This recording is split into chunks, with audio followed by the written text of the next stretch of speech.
Shyam steel flexi strong TMT बार, ये strong के साथ फ्लेक्सिबल भी है। आपदा मुसीबत कोई भी आए, ये घर को अटूट बनाए। जब TMT फ्लेक्सी स्ट्रॉन्ग, तो घर रहे हमेशा के लिए स्ट्रॉन्ग।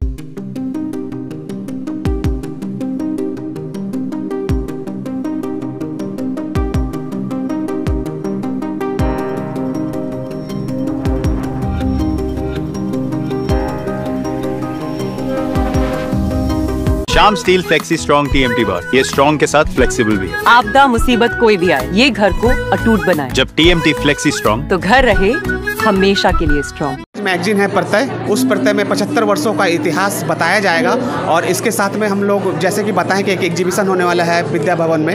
विद्या भवन में भी एग्जीबिशन के माध्यम से हम लोग 75 साल में कहाँ से कहाँ तक पहुँचे हैं ये दर्शाया जाएगा। मैं डॉक्टर बीरू रोचक, आसनसोल गर्ल्स कॉलेज के IQC कोऑर्डिनेटर। धन्यवाद।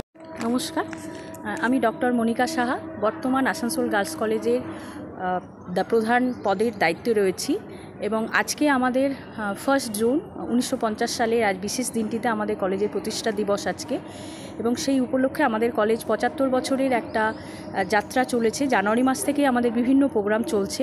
তো আজকে প্রতিষ্ঠা দিবস উপলক্ষে আমরা পুনর্মিলন উৎসবের আয়োজন করেছি এবং এটা আমাদের কাছে খুব গৌরবের যে সেই অনুষ্ঠানে আমাদের কলেজে যারা 60-এর দশক 70 দশকে পাশ করেছেন সেই সমস্ত প্রাক্তনীরা আজকে আমাদের কলেজ প্রাঙ্গণে এসে উপস্থিত হয়েছেন এবং আমাদের সেমিনার হলে তার অনুষ্ঠান চলছে। আমরা সকাল 10:30টায় অনুষ্ঠান শুরু করেছি এবং এখন আমাদের মধ্যে এসে উপস্থিত হবেন আমাদের কলেজের গভর্নিং বডির প্রেসিডেন্ট এবং আমাদের পশ্চিমবঙ্গের অন্যতম মন্ত্রী শ্রী মলয় ঘটক মহাশয় স্যার এখনই উপস্থিত হবেন এবং তারও সেখানে আমাদের একটা বিশেষ অনুষ্ঠান রয়েছে এবং আমাদের কলেজের যে ম্যাগাজিন, আমরা বাৎসরিকভাবে যে কলেজের ম্যাগাজিন পাবলিশ করি সেখানে আমাদের সমস্ত ছাত্রী এবং শিক্ষক শিক্ষিকাদেরও লেখা থাকে। সেই প্রত্যয় নামক যে ম্যাগাজিন সেটারও আজকে আমাদের উদ্বোধন রয়েছে এবং সেটি আমরা মন্ত্রীমশাই আমাদের মলয় ঘটক স্যারের হাত দিয়েই আমরা সেটা উদ্বোধন করাবো এবং আজ সারা দিন ধরে আমাদের বিভিন্ন সাংস্কৃতিক অনুষ্ঠান চলবে এবং আমাদের বিদ্যাসাগর ভবনে আমাদের এই 75 বছরের জার্নি উপলক্ষে আমরা একটা প্রদর্শনীরও আয়োজন করেছি। সেখানে আমাদের 75 বছর কলেজের ইতিহাস আমরা তুলে ধরেছি, সেটাও সকলের দেখার জন্যই উন্মুক্ত রয়েছে এবং আরও আগামী 6 মাস ডিসেম্বর পর্যন্ত আমাদের অনেক ধরনেরই অনুষ্ঠান রয়েছে এবং ডিসেম্বর মাসে আমরা এই 75 বছরের সমাপ্তি ঘোষণা করব। তখনও আমাদের অনেক বড় কালচারাল প্রোগ্রাম এবং বিভিন্ন অনুষ্ঠান থাকবে।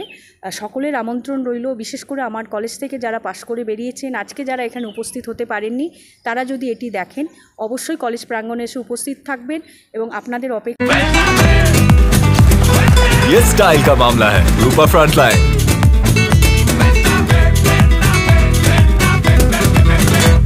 গার্লস কলেজের teacher in charge professor Monika Saha, আমার সামনে অনেকে প্রাক্তন অধ্যাপক অধ্যাপিকারা আছেন, বর্তমান অধ্যাপক অধ্যাপিকারা রয়েছেন, প্রাক্তন ছাত্রীরা, তাদের অভিভাবকেরা,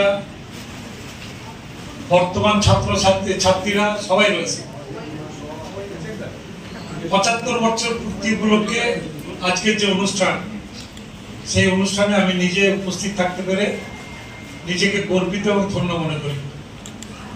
কারণ আসানসোল গার্লস কলেজ খালি আসানসোল নয়, পশ্চিম বর্ধমান নয়, পুরো রাজ্যে, এমনকি আমি জানি না ভারতবর্ষেও কিন্তু একটা প্রতিষ্ঠিত নাম। আসানসোল গার্লস কলেজ থেকে যারা প্রাক্তনী হয়েছেন, যারা পাস করেছেন, আজকে ভারতবর্ষের বিভিন্ন জায়গায় বিভিন্ন ক্ষেত্রে তারা প্রতিষ্ঠা পেয়েছেন এবং তারা সমাজের যে সেবা সেই সেবায় প্রতীক হয়েছে। তো এই যে 75 বছর পূর্তির অনুষ্ঠান আসানসোল গার্লস কলেজে শুরু হয়েছে, আমরা একটা র্যালি হয়েছিল, সেই র্যালিতে আমি ছিলাম। প্রচুর ছাত্রী সেই দিন র্যালিতে অংশগ্রহণ করেছিলেন এবং আজকে এখানে প্রত্যয় বলে একটি যে সবিনী কলেজ ম্যাগাজিন, তার উদ্বোধন আজকে এই অনুষ্ঠান থেকে হলো। এই অনুষ্ঠানে যারা লিখেছেন আমি এখনো পড়িনি, কিন্তু নিশ্চয়ই আমাদের সমাজের যে উন্নয়ন সেই উন্নয়ন সম্বন্ধে চিন্তা ভাবনা করেই নিশ্চয়ই লিখেছেন। আর গার্লস কলেজের একটা আছে, আমি বলি আসানসোলে যে একটা ওই অ্যাডভার্টাইজমেন্ট হয় সেলের, স্টিল অথরিটি। তো স্টিল অথরিটির অ্যাডভার্টাইজমেন্টটা করে যে there is little bit of sale in everybody's life, প্রত্যেকের জীবনে ছেলের একটু অবদান আছে। সেরকম আসানসোলের যারা পরিবার, বিশেষ করে বাংলাভাষী যে পরিবারগুলো আছে, সেখানে গার্লস কলেজের একটু অবদান আছে। হয় কোনো মেয়ে কিংবা সেখানকার বউ কিংবা সেখানকার শাশুড়ি কিংবা বৌমা, কেউ না কেউ গার্লস কলেজ থেকে হয়েছে। এই আমি আজকে এখানে বক্তৃতা দিচ্ছি, আমার স্ত্রীও কিন্তু এখানকার প্রাক্তন।